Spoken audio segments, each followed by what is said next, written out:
Wait, before you post the comments and leave, I do have some surprises in store. It is Oath of Vengeance Paladin though. But wait! There's more! First off, hello, hi, welcome. I'm Symbiosis, and I'm going to show you why it's Oath of Vengeance Paladin, using my old, trusted friend lore. Sweet lore. And I'm sure I don't need to explain either of these two, but for the person living under a rock, Dungeons & Dragons is arguably the biggest tabletop role-playing game.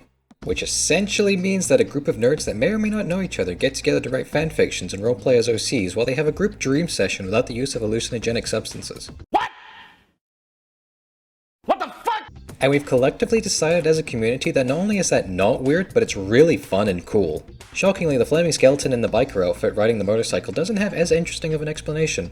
The specifics depend on which Ghost Rider you're following, but in essence, a person is thrusted into a supernatural encounter, usually demonic in flavor, but it also comes in fallen archangel, satanic serial murderer, and magical field cap, leaving them not only with the summer body they've always dreamed of, but also conscripted into a biblical secret service. I mean, just look at this list of aliases. So why is it Oath of Vengeance specifically, other than the name? Well, first, let's look at Ghost Rider.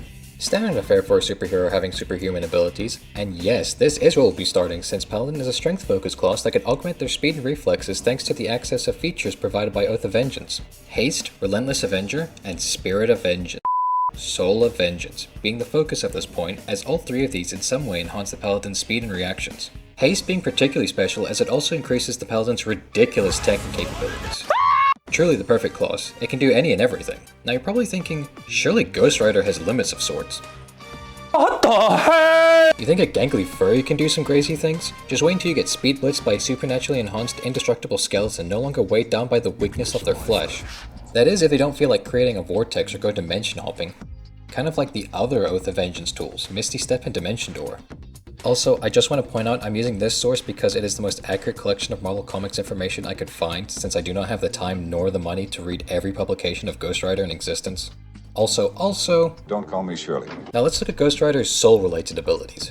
Ghost Rider, much like an angry mother, has the ability to peer into your soul to find out who you are, whether you're innocent or guilty, what kind of sins you committed, and even go so far as to absorb or amplify your transgressions.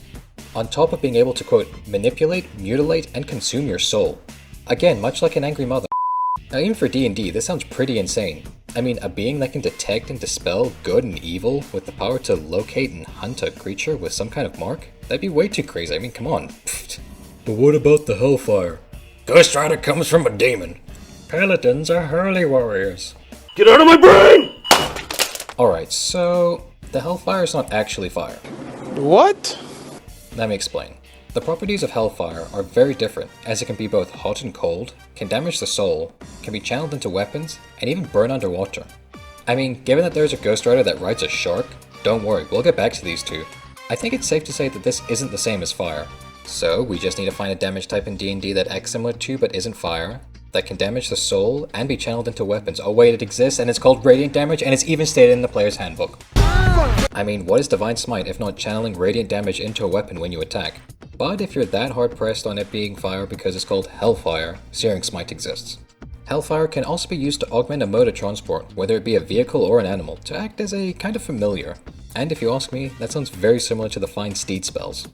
A quick point I want to bring up is that Ghost Rider can also manipulate magic and do things like perform necromancy, and while not a one-to-one, Revivify is a spell Paladin gets.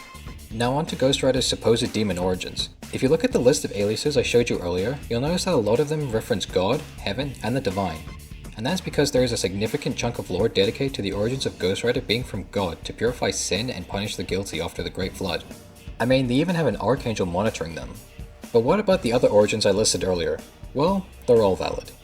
What? You see, the exact origins of a Ghost Rider don't necessarily matter. What does matter is their role in fighting demonic forces and purging sin from the earth.